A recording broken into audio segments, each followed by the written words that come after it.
Hi everyone, welcome to our channel. We are doing a list today of our top 10 most anticipated games of 2025. I'm Vic. I'm Nick. I'm Sam. And I'm Andrew. And we're going to kick this off right away with Andrew starting off with his number 10 of the anticipated games for 2025.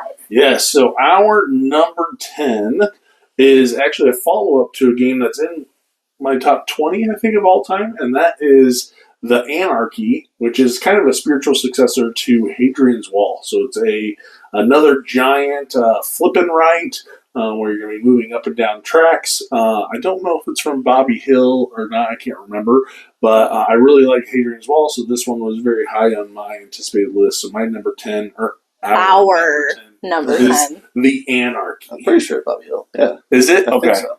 Yeah, we decided to combine lists per couple, so this won't be an individual 10 for each one. I should have said the method. Going over to our number 10 combined, we are fans of Point Salad. We like Point City. We think that those games are really great for busting out with all kinds of different player skill levels. So coming out this year, Point Galaxy, we think is going to be a real good one, and we're hoping to get our hands on that. It's got a galaxy theme and new layers of sequence building with set collection, objectives. It's still got the card drafting that we know and love in the Point series, but I think it really expands on it with this galaxy theme and different wormholes and suns cards that are going to play into it, where it's not just simply collecting planets and then trying to score off of those. So we're pretty stoked for that. I love a space theme, so I think it's going to be a perfect evolution in the Point. Yeah, I feel like it's going closer to the Point Salad way of thing, even the layout. Just more of a Point Salad plus. So Yeah, that team has a couple games coming out this year. Molly and all, yeah. Yeah, so they're always clicking on all cylinders, I feel like. Yeah, that should be fun. Yeah. All right, our number 9, this is Ross, A Dance of Love. So this is the newest addition to the Dice Tower Essentials line. So this is a really cool table presence where it's going to have these rotating, I don't want to say it's a board, but there's like 5 different rotating dancers that have dice on them, and you're going to be drafting dice and kind of building out a little tableau is my understanding of it. So I'm really excited about this because I love dice drafting games. I love trying to build an engine or a tableau kind of thing going on.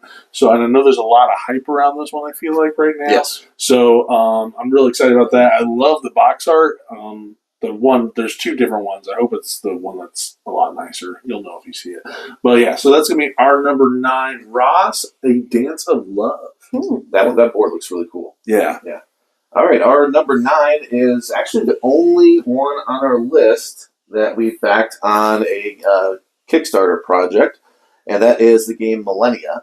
It is also the only one that has made our list twice, because we did this list before. All these other games were not on our list. They may have been on Andrew and Sam's, but they weren't on our list last time. But Millennia was. Millennia Tracks of Time by Karma Games, same publishing group that did Clans of Caledonia, which we are big fans of. We also backed that expansion. It's an open drafting game. It's a Civ-themed game. Very card-based, simultaneous action selection. Game progresses with you, so buildings and different tech becomes obsolete as the game goes on. So it is something that intrigues us. It also allows for engine building and set collections. So that is Millennia. I'm looking forward to getting that one. All right, you're up for Number 8 is Keystone North America. This is the second edition. So I don't know if you've ever played the first edition, but all of you are working as biologists, and there's a bunch of animal cards. You're trying to have the best ecosystem. So it looks like, is it kind of like a tableau building? Yeah, so game? you're going to be building out in a tableau. Again, really like that. It's kind of got that like wingspan kind of feel for it as you're building out your own little biome stuff. But this is a reiteration. I know the first edition had some issues with it, and so this one is supposed to have ironed it all out. I know Alex is a big, from Board Game Code, he's a big advocate for this game, and obviously animals and, the wild is a big thing for us when it comes to themes. So this one was kind of a no-brainer that it was going to make the list. Yeah, what really caught my eye, too, was that it's very, like, there's tons of animal cards. Like, it looks like There's so many different possibilities. Probably replayability is really good. And as you know, like I love my animals, so I just thought it was cool. Like you're working as a biologist, so that is our number 8 Keystone, North America. That's- Awesome. I love animals. Too, Animals. so, yeah. Always going to say it every time we're together. Yeah. So our number 8 is actually a game that was on Andrew and Sam's 2024 list. Oh, yeah. It's Pretty a sure. Yeah, we're pretty sure. You Might can be. correct me if I'm wrong. I'll tell you. But this game is a beautiful game. It's got cool 3D printed board, or not 3D printed, but 3D style board where there's different depths because you're underwater in it. The game is Sirens, and it has it's a cooperative scenario-based game that on top of the base game, also with the expansion, has a lot of scenarios to play through with a good variety of different mechanisms in the game. And you don't necessarily use all mechanisms for all the games you play, but you will have some dice rolling for combat, you'll have some city building aspects, collecting resources, completing missions to different objectives to complete together. And I just think that the presence alone and that underwater theme is so cool. So we definitely enjoy that. Enjoy co-op games whenever they're fun and you feel like you've got a good role to play on each one. And the theme seems really neat to me. Yeah, I love those underwater themes. Yeah. Unfortunately, We've been it into was on that Game lately. Found, so it was at the end of the year. So I was like, well, it's not coming out last year. Yeah. Yeah. But it looks really awesome. All right, so we are on number 7. Number 7. So for us, it was Fugitives. I mean, kind of like I don't know, you're on the run and you don't know why you're on the run, and you get clues along the way, and it's also like app driven too, right? Yeah, it's giving you like a Destiny's vibe. kind of thing. Yeah, which I really like. I really like those kind of like storytelling type of games, and of course anything like mystery or crime related. So It looks like it takes place between like the 30s and the 50s kind of thing, but yeah, it's really cool about how your decisions and what you do. Do you become the bad guy? Do you become a good guy? And really like the decisions that you make. So this is one that just kind of stumbled upon, and I'm really interested in it. So it's from, I believe, a new publisher, a new designer. So I think it's gonna be their first game, but it looks really cool, and it comes in It a does. small box. Mhm. So I'm excited to see how that one comes out. I haven't Yeah. heard that one. Yeah, we're really we're really excited for that. Yeah. Love the sound of a small box. Some of the things we've been getting lately have been I just thought, oddly yeah, shapen I'm like, or we're saving space. Yeah. All right, great. more games. Yeah. Our number 7 is a game that has a title of my favorite snack. It's popcorn. I saw this one. It's not about popcorn, though. You're not necessarily like a popcorn monger, which was popular a few years ago to come open a popcorn shop. But this one, you're actually managing a theater. It's a cool theme for me right off the bat. It reminds me of Networks when we were playing that, or The Network. Yeah, Networks, yeah. Networks. I got it right the first time. Where you are managing a TV station, but in this one, you're actually managing a theater. So you can run ads. You're trying to attract certain guests, and there's some player interaction because you are trying to run ads that will bring people away from other people's theaters and have them come visit yours. You don't want a movie to play too long, or it starts to lose popularity. So you got to keep things fresh. You're also drawing guests from a bag, so you never really quite know, and that kind of gives me like hooligan vibes from Dinosaur Island. Yeah, where you never know who you're gonna get with the little meepos coming up. But I don't know if there's any negatives, though. As far as Yeah. remember, hooligans were bad. And, yeah, I think they just fill up little spots where they have special actions, so if you can fill those spots with certain guests, I think. right. So I just think that sounded really intriguing, and I like that it's a set amount of rounds and that you are playing, building out a theater. I thought that was really cool, and then trying to run different programs to meet different Sounds cool. interests. Awesome. That's a unique theme. Yeah. too. You're trying to Like, fill up your movie popcorn theme? bag. That's like your end game goal, to fill your popcorn bag. Yeah, Oh, that's the neat. box cover looks sweet too. Yeah. It looks really good. Oh, okay, I Starving. thought when you said I like this game because I thought you were going to Popcorn. say because popcorn. Yeah. And your drink. That's all you know. That's it. Yeah, that's it. Okay, our number 6 is Pergola. I was actually really surprised that that when we combined our list that was on there for you. But I was There's excited. very, very good reasons why. Yeah, because I was like, oh, this looks so pretty and cool, but it's tile placement, which that's like my favorite mechanism, I feel like, in games, is tile placement. And you also, so you're building up your own garden, you're trying to attract small animals, you're growing your own plants, there's insects, attracting insects, small animals, and so.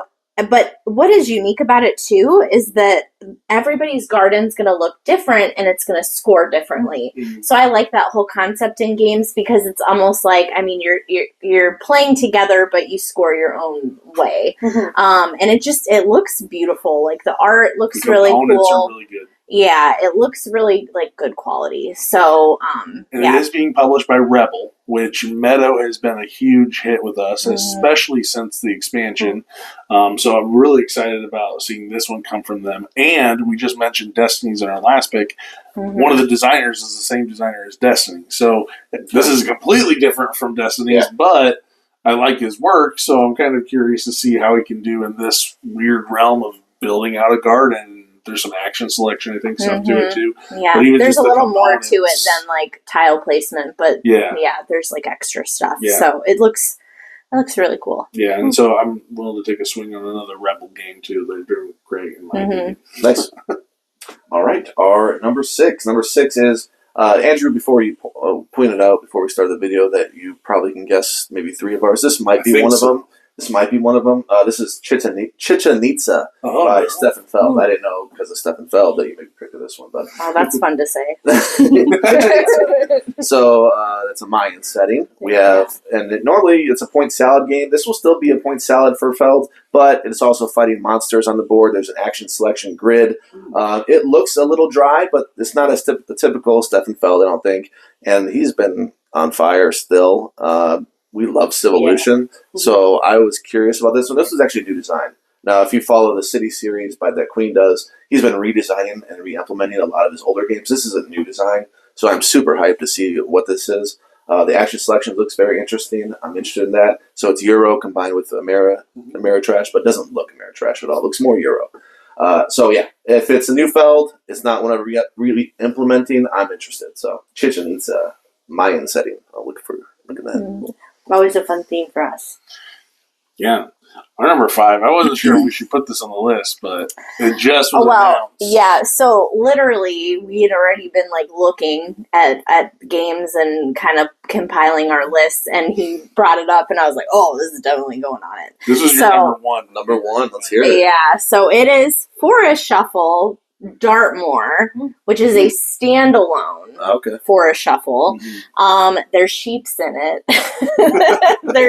there's like little, kind of like I don't know. Where is so it? many shrubs and trees. It's like in the UK, Ireland. Yeah, so Dartmoor. I think that's where it's all located. Yeah, but now you play the cards horizontally. Yeah. Shocker. And there's the introduction of terrain cards that are placed, that's what you said, horizontally, serve as a home for feeding ground for different species than trees or shrubs. So you're not just using trees and shrubs now, you have terrain. Yeah. But I mean, honestly, I love anything Forest Shuffle, so I was like, oh yes.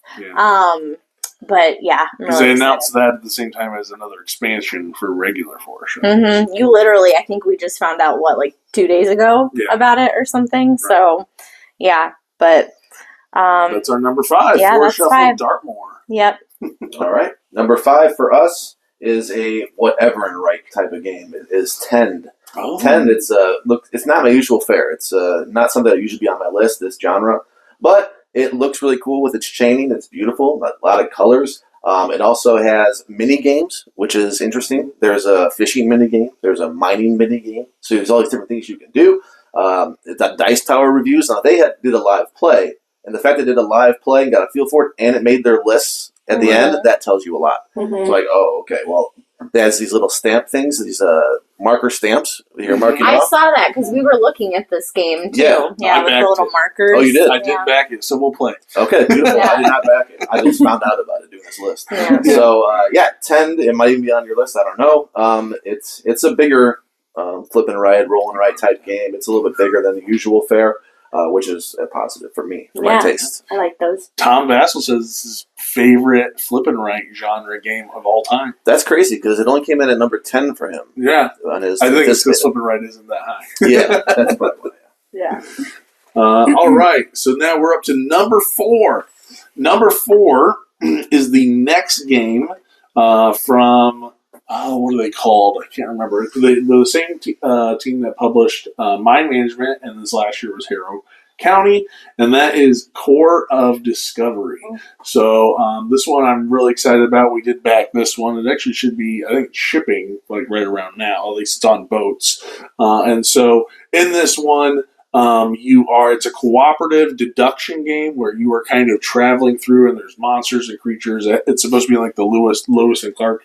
Sacagawea. Yeah, right. Like they were fighting with weird some monsters and thrown in whatnot. there. But you have all these different maps and things that are going on. But I've been really digging deduction games, and this is a fun little cooperative one. And I think it's going to be their next big hit. I feel like they've been crushing it on every game that they've come out with so far. So Core Discovery, really excited about that. That's our number 4. All right. Mm-hmm. I'm in a little bit of a streak right here, but we are split up 5-5. No fear. Vic will be saying a couple more next one. But this one, number 4, is one that, if you watch our channel, has been mentioned quite a few times, but not by us. Dark Quarter. Oh, yeah. Dark Quarter has been on, I think, 2 years. It has For years. forever. Not this year. Not this year. Or like and now we'll do it. We'll Doing it. Redemption. Yeah, I thought, I'm not going to write anything down. I'll just reference. You guys are going to talk about it, number 1. Don't worry about it. But Lucky Duck, Van Ryder games, it's a noir theme. It's pretty brutal, which is actually exciting. It's adult. It's more adult. You're not going to play this with your son or daughter, really. Yeah. Unless they're in their 30s. Right. So I'm excited for it. It's a mystery type thing. There's a lot of exploration, actually, too. So I was expecting you guys to talk about a lot more, but that's what I know about the game. It looks pretty appealing. Yeah. And plus, we have a history with both of those companies. We both have, her number 1 game of all time, or one of her favorite games right now, Chronicles of Crime. Mhm. And we all have shared our experiences with Detective, and we all really love that one, too. Right. Yeah. Excited? Mhm. Still really loving it, but when we were making this list, we're like, okay, we're not going to Yeah. roll Kind it of over. we wore it Fool me out 3 too times. much. Even though I know it's coming like Yes. this month. Yes. So yeah, that's a good pick. Great pick. We'll be playing that one soon. Yeah, promise. Right. Number 3, I was really excited when this one came out on crowdfunding last year. And this is going to be Mad Kala. This is the follow-up, smaller version of Wonderland's War, designed by Manny Triplet. So it still has that, what do they call it, ratchet, where you go around the table mechanism, and there's going to be it's a much smaller table presence. I don't think it's going to have like the area and control, but you'll still have your character cards and abilities, and I think they have their own little tokens and whatnot. But we really like Wonderland's War, and I was like, well, this is perfect. I don't have to fork over $300 to get an amazing game, and maybe I can get that same experience. Right. And I think Manny Tremblay is going to go off this year. He has like 3 or 4 games coming out with Roth. He has an Excalibur party game that's coming out that would have been on the. I was really interested. Oh yeah, we looked And at so, it. yeah, and not to mention all the Dice Throne stuff that's coming out right now. So I think this is going to be Manny Tremblay's breakout year. Since he's just been focused on Dice Throne, now he's got like 3 or 4 big games that are coming out. So yeah, Mad Kala is our number 3. I have high expectations for that. Yeah, very excited. Nice. Mm-hmm. Our number 3, I'm back, is our number 3 has a cool theme. It's very sweet. It's like an adult Candyland, but way better because this is Sweet Lands. It's called, and this is it's a heavyweight Euro game, and Nick and I tend to enjoy playing a little bit of heavier games. And this one doesn't look like it's going to disappoint. It has like 200 cards or more in it.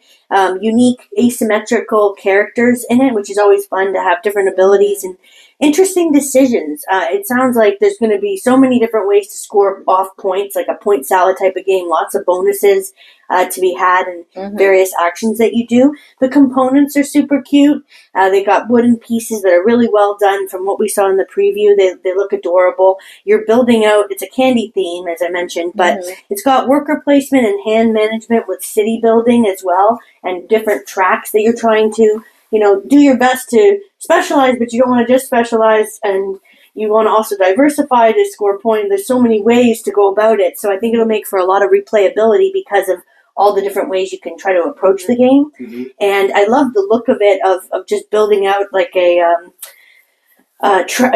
train track, kind of flipping tiles in the city to try to come up with like a supply chain type of thing. I don't know. It just looked absolutely adorable. And I think it's done by the same folks that just did a game that Ostia, that was it.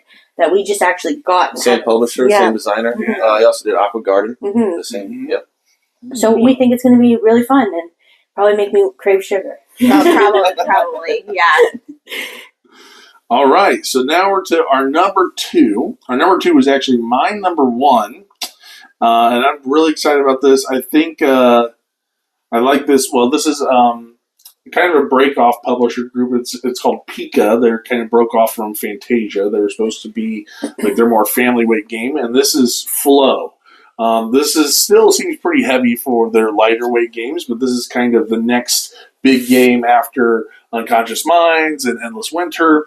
And this one has that fun, exciting, wintry theme where you're traveling around and you're exploring caves, and there's a lot of exploration, and you're building up this village. We backed it this last year, so I'm really excited about that. But it's a big game, and it seems like it's kind of the spiritual successor to Endless Winter a little bit.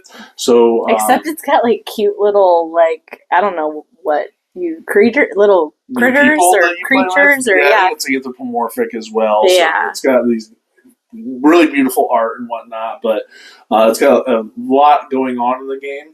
But I like games that offer this exploration and something about, I'm taking a bow and I'm out in like Antarctica or whatever, and I'm discovering these weird islands of ice and whatnot, and all kinds of stuff. So Flow is our number 2. It's really fun. Awesome. Our number 2 is a space-themed game.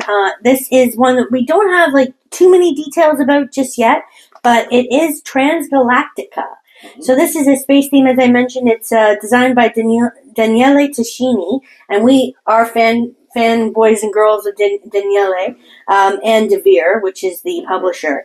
Tascini has done, as you may know, Teletum and the T series of games, and we like all of those. Marco Polo. So we're fans already of the designer. It's got worker placement that has different worker types in it, so that's appealing to me. Is to be able to use different workers, and it's got engine building, which is a lot of fun. That's what I've heard so far about it. Lots of interaction with other players, which it can be fun. I mean, while we enjoy sometimes being focused on our own thing and not getting messed with, or just focusing on your own tableau, it does appeal sometimes to have some interaction and be able to talk about the things that you may or may not do with each other or against each other. So it sounds like fun. It's this is mostly a theme and designer thing, and the box looks really cool too.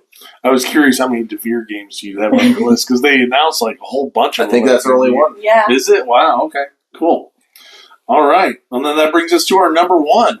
So I was kind of surprised this ended up as our number 1. You rated it pretty high. I rated it pretty high. It's another one that we backed. So a lot of the games that are on our list are actually ones that we've backed. And this one is Citizens of the Spark. Oh, yeah. So this is a card game. I think it got quite a bit of buzz when it was during its campaign and whatnot.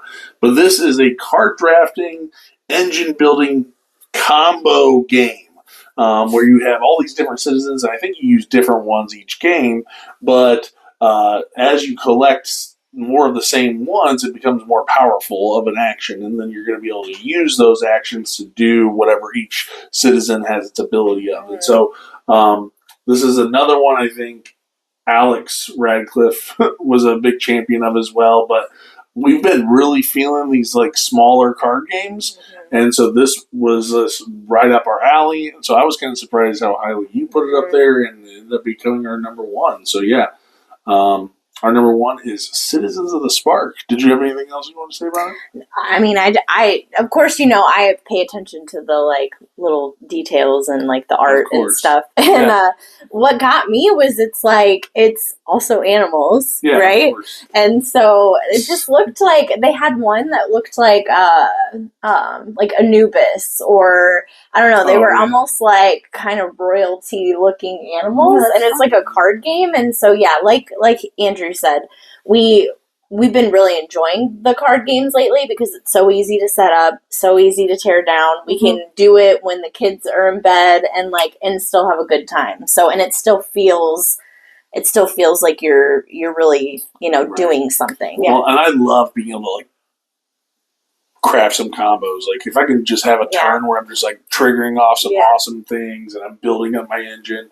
Something about those kinds of games just get me every time. Mm-hmm. Yep. Hear you on that. Yep. Yeah. All right, our number 1 is from a designer. Each of our one of our favorite games of all time designed this, and it was just recently announced. There's not too many details, but there are some details. This one is Vantage. It's Jamie Stegmaier. Oh, Yeah. So this one, you're kind of like you crash landed, and you're all going to be on different parts of this planet, and you have to do different things. You're exploring all kinds of things. There's like 2,000 cards in this game, unique cards, discovered cards, whatever it might be.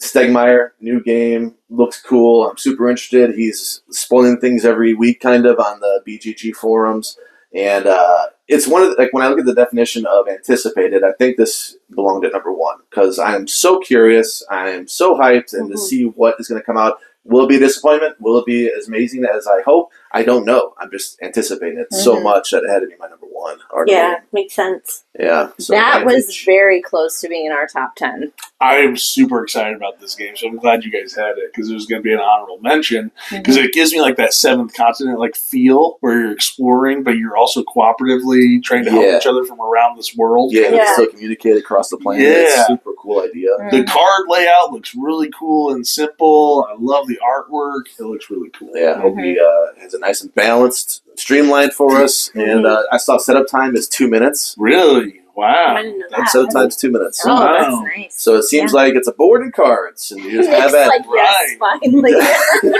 I'm so glad that made someone's list because when it was our number 11. Oh, okay. So I was like, You mentioned one of our honorable mentions too. oh, dude, okay. So we'll probably go over that a little bit. Yeah. Honorable mentions. Yeah. Yeah, but yeah, I'm really glad that one showed up on the list because I was like really Number excited. 1, no crossover yet. No, yeah, Maybe on honorables. Mhm. What right. you got for honorables? Yeah, what do you have? So Advantage was our first honorable mention. Another one was Mutagen. It's Okay, a worker placement game. Really excited about that. It's another one that we backed, where you get these little like things. You get. It kind of gives me that. We borrowed a game from you, something Chimera Station, Yeah. where the like different hands Yeah. and pieces you put makes them do different things. Yeah. Yeah, So it kind of gives me that feel for it, and where you go based on what kind of worker you're using. You're going to gain different resources and whatnot. So Mutagen was one of ours for sure that I'm really looking forward to. That's one of our. So you options. Advantage and Mutagen. Yeah, you can talk. Okay, about and then I had I had Pondscape as my honorable mention. I mean, you're creating your own pond with different frog species. They also have like really cute like wooden frogs that come with it, I Did it? believe. Okay. Yeah, which I was like, oh, that's so cute. But you're also like collecting insects and like so there's a lot that goes into it. Of course, my phone locked me out. I had all the things. It gives you, I think, a lot of feels for like for Shuffle. Yeah, it's only 30 minutes, so this Right. would be like a really nice filler game. It's the mechanisms are grid building, card management, pond construction as kind of like a puzzle type of thing. Pond construction is a mechanism. It is. Wow. It is. Pond That's construction. what it says on BGG. Interesting. Yeah, Click Don't know too many I was gonna say, click that. Let's hear it. that's to what think they of got. Shovel needed. Yeah, Waterproofing. yeah. Right. And there's like a jumper frog that's like the central feature. So he hunts insects and other food, Oh, and cool. you influence the jumper frog's actions Okay. to gather insects and stuff. So I don't know, it's really cute. Yeah. And yeah, so anyway, that was one. My other one is also like a filler type game. It's like 30-ish minutes. Is Balloon Chasers. I don't know if you guys have seen this game, No. but it looks really cool. It's cooperative. So No, it's not. it is cooperative, I thought. No. I can definitely check it. But anyway, you're building up this like 3D tree and you're putting the flowers on it and you're trying to score that way. But yeah, it just, I mean, literally it's like you're building up an actual tree. Yeah. Yeah. It's good aesthetic. Yeah. So that looked It'll look good really on fun. the table, yeah, because you're because you're building out branches and then you're putting your flowers on it, and then there's different things that happen with the weather. And then we did get because there's another one that we backed last year, It is cooperative. and so I don't know, Maybe they that's had weird, interesting. I think it's a mistake. Yeah. Maybe they have cooperative mode. Oh, maybe, yeah. Mhm. And so, but they did have like an expansion where you can add birds and bees and like all kinds of stuff in there. Mhm. And I did have one more actual honor mention I wanted to throw in there. It's my party game honorable mention, and this is Wine Cellar from 25th Century. So this was a part of a cluster of games that they kickstarted last year, which I thought was really cool. It's just a quick little bidding game. You use your wine bottles to bid on prize wines, and you're trying to collect wines from different countries or a different type of wine, and then you are either putting it above or below previously placed wines, and you're going to score based on how you place them and how they're drank, essentially, kind of thing. And so I really like just the feel and the flow of how it was, and because what you bid with then becomes the prize wines for the next round, and so it's really interesting looking. I really like how simple and it seems really engaging. So I'm excited about this one. It's called Wine Cellar. Okay. Yeah. I think we had about the same honorable mentions as you. Yeah. Just want to run through them. Okay. Flow, we agreed. Okay. I guess I'll go into reasons maybe why they didn't quite make our top 10. Flow didn't quite hit as far as Fantasia games, the last couple for me personally. Mhm. But I do want to play it because they always reel me in. It's like, oh, I'm interested. I hope I like it. But now it's so cautiously optimistic. So I do want to play it very much.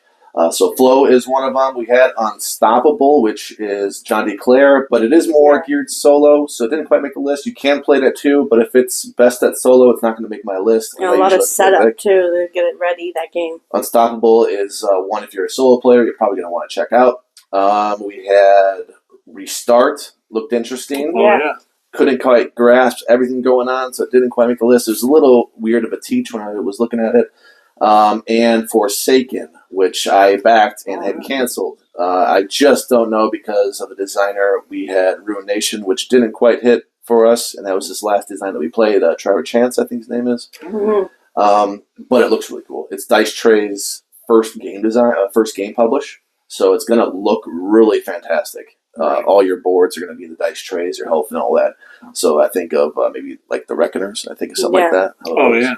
But it looks probably even cooler than the Reckoners, I would say. So that was, that, I think we had all the same. That is it, yeah. Oh, yeah. None of them that I thought were going to be on your list were going to be on your list. So maybe you're thinking of the Garfield game, no? No, I was thinking Galactic Cruise, but was that on last year's? Yeah. Was it? Okay, Yeah. so I think it was honorable mention last year. okay. Yeah. Because I know we got to check that one out at Gen Con. And Yeah. So I was thinking maybe Galactic Cruise. I really thought Knights of the Round Table because it's a Johnny Pack game. Yeah. So I was like, oh, this one might be on there. So he did Unconscious Mind, which didn't quite hit, although we loved Coloma. Yes, we loved Right. Coloma so Yeah. much. Right. And then the other one I was thinking was Luthier. Oh, yeah, I saw that one too. Who was talking about Z? I think Z wanted that one a lot. He was like, I think, nine. I think there was a lot of them that were real interested in that one. I didn't take a really hard look at that one. I do have some other music themes. Like, that's a music theme, I assume. Yeah. I have one coming in today. It's probably on our porch right now. House of Fado. Oh, yeah. That's on our porch right now with Bot Factory. We'll do an unboxing of that cool. soon. And so I maybe I just breezed past the music theme. We just picked up another music theme too, Draft and Write Records. Yeah. Oh, yeah. So maybe I just cruised past it. Didn't look too much into it, but I did see it was mentioned on a couple lists. Yeah, because that's what's his name's big new game, Lacerda. Oh, Yeah. that's his game. Okay. Yeah, yep. So that's why I was thinking. I was like, oh, they like Lacerda. I thought We they- like Lacerda, yeah. We don't love him. We like Kanban, That's Gallerist. right. Yeah. But we didn't like. Oh, you like On Mars? I Yeah. thought it was okay. Yeah. So it's not one of our favorites, like designer. Right. Yeah. But we do like them. Cool. It's all Feld for us. I thought Right. I thought Vantage, but you already explained why it wasn't. Yeah. I thought, what was another one that I thought you guys would have? I can't think right now, but there was one more. Maybe it was the Garfield game, but you already have one that is the Anarchist. The Anarchy. Anarchy. Yeah. Scarabrea is another one that they have. That's the one I thought Oh, okay. might be on our list. It didn't look as amazing to me. Right. I didn't think it was as amazing either. That's why I think kept it off. Every time we do this list, at least one of us has a Garfield game, maybe multiple. Yeah. So it was kind of interesting that we didn't have one this time. Right. Mhm. Yeah.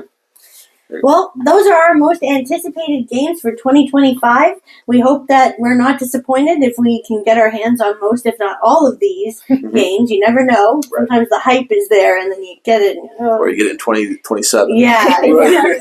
You can't keep talking about it every year. Let us know in the comments below what you're looking forward to in 2025. What have you backed? What's on your porch right now? What have you got from previous anticipations? And like this video if you enjoyed it, and subscribe to our channel for more great top 10 lists. We'll see you next time. Bye-bye. Bye. Bye.